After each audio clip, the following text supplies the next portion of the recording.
As a Travis County grand jury gets ready to review the facts surrounding the death of Larry Eugene Jackson Jr., KITV has been doing some investigating on our own. After spending weeks fighting for access to public records, a KI investigation has found several discrepancies, especially with these important documents called custodial death reports.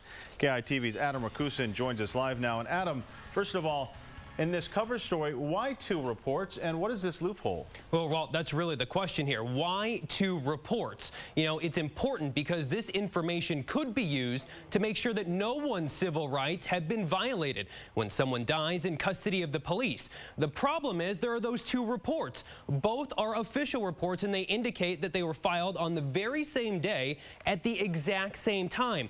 But we know they weren't. And no one that was involved was willing to sit down with us except the private attorney hired by a family who's now suing the city. It's been months since Larry Eugene Jackson Jr. was shot and killed by an Austin police detective. In trying to get answers to the shooting, KITV found deeper issues. The government is simply not honest when they kill an innocent citizen. The state requires law enforcement agencies to file a custodial death report anytime someone dies in police custody. Only in this case, there are 2 versions of that report by 2 different people. In this report, it says Larry Eugene Jackson Jr.'s death was justifiable homicide. In another report, it says other, pending investigation. Same report, same time and date stamp, but different information. I believe the police department changed it because they quickly realized there was no way they could justify this. According to the Austin Police Department, the reports can be amended, but the time and date stamp cannot be changed. Once the original report is filed, the system automatically fills in the time and date. But if the police need to make changes, in the public version, nowhere in the report does it say anything has been changed. That's the way it goes in this country and the way it goes in the city, and that's why it's very important that we have a federal court system. I contacted the custodian of the reports, the Texas Attorney General's office. Nor are they that way in Texas. They denied an interview with the Attorney General, and a spokesperson would only say they collect and file the reports. That's it. So is there accountability, oversight, any investigation into changes submitted to a state agency whose head serves and protects the rights of all citizens of Texas? Is it suspicious? Absolutely. Is it fishy? Absolutely. But that's the government.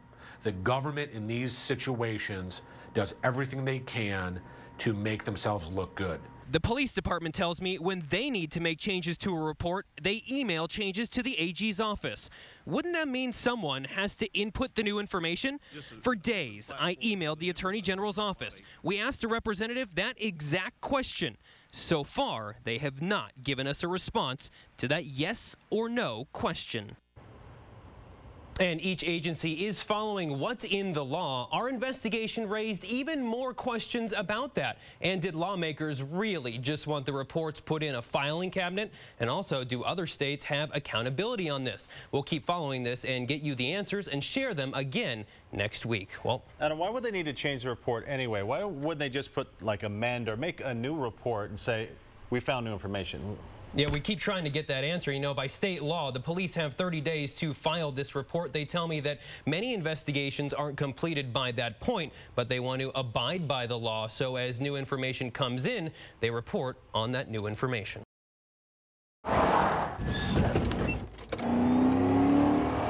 If you choose to speed, 130 feet. It's hopefully only your wallet that will bleed.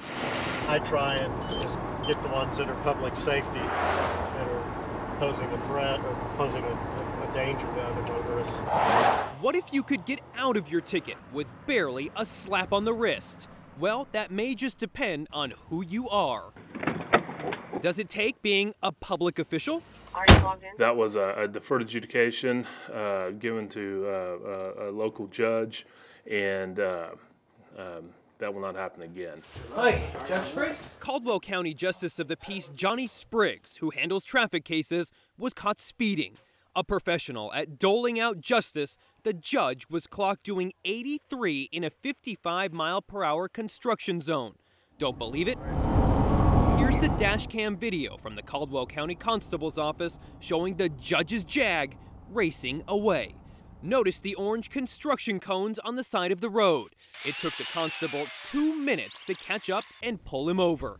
The published ticket price, $300, but his fine, just $1, and court costs. The judge used his legal right to ask for deferred adjudication. However, the local district attorney gave him an even better deal: 1-day probation and back on the road. Have you seen a 1-day deferral before? I have never seen a 1-day deferral. 83 at that point. We showed the dash cam video and a copy of the ticket to traffic attorney Joanne Torres. Do you think a $1 fee and a $1 defer is a pretty good deal? I think it's a great deal. Judge Spriggs denied an on-camera interview but sat down to talk with me about the ticket. He was clear he would never abuse his power. By law, he could have argued the ticket but claims he wanted to take full responsibility. The judge said it was the Caldwell County District Attorney's Office who dismissed the ticket, not him.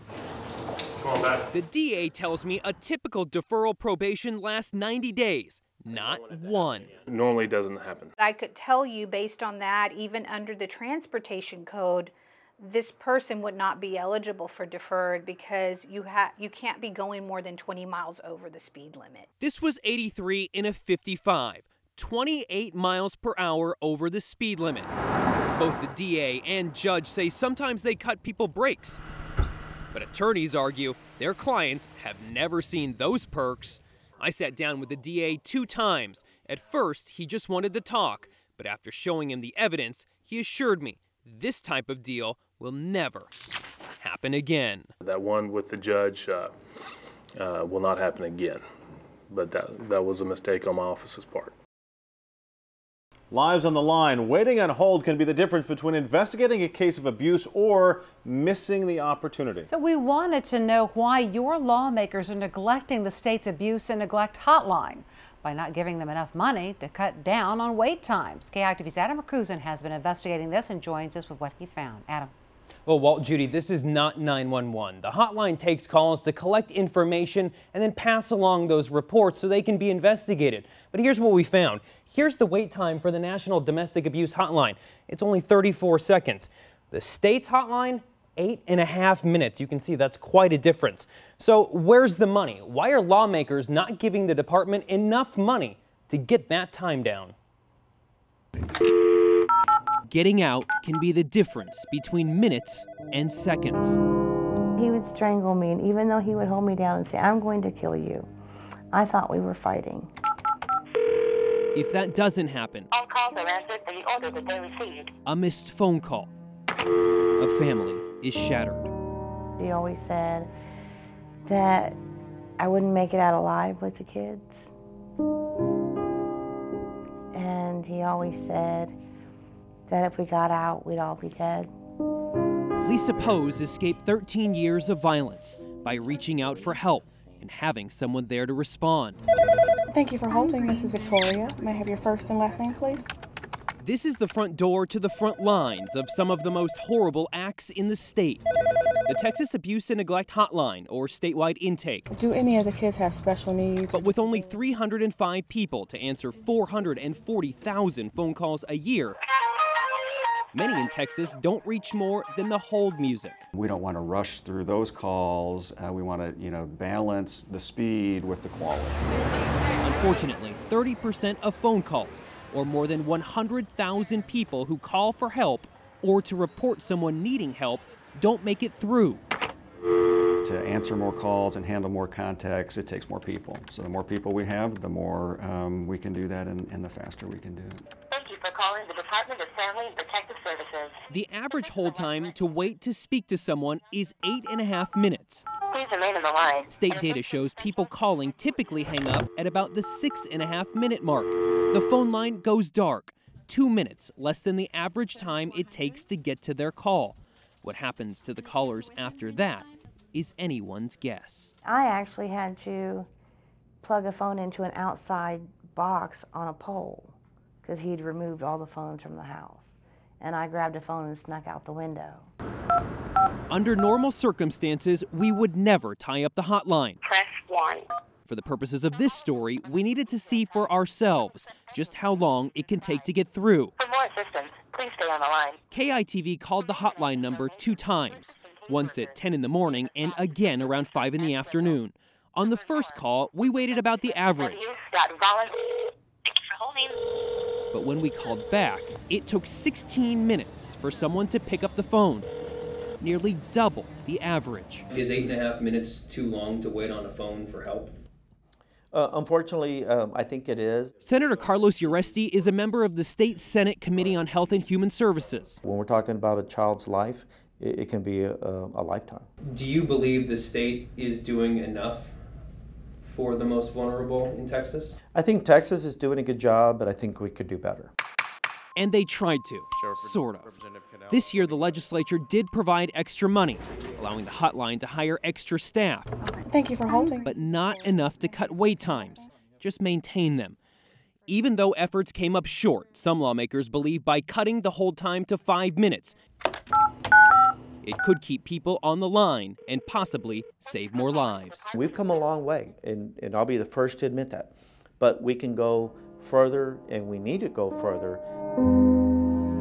If we reach out and there's nothing there, what does that teach us? It teaches us that there's nothing there, that our abuser was right, and it just gives them more power. Another family, child, loved one may end up broken if no one picks up. And if the wait time gets too long, they will move people around and increase staff. Now, we did the math. To get that wait time down to 5 minutes, it would take about an extra 67 new employees at an entry salary around $30,000. It's $2 million to get that time down to 5 minutes. Walt and Judy? So, Adam, put that into perspective for us. Well, when you're looking at that $2 million, that also equals the cost of special session 1 and 2. It's really up to the legislature to pony up the money.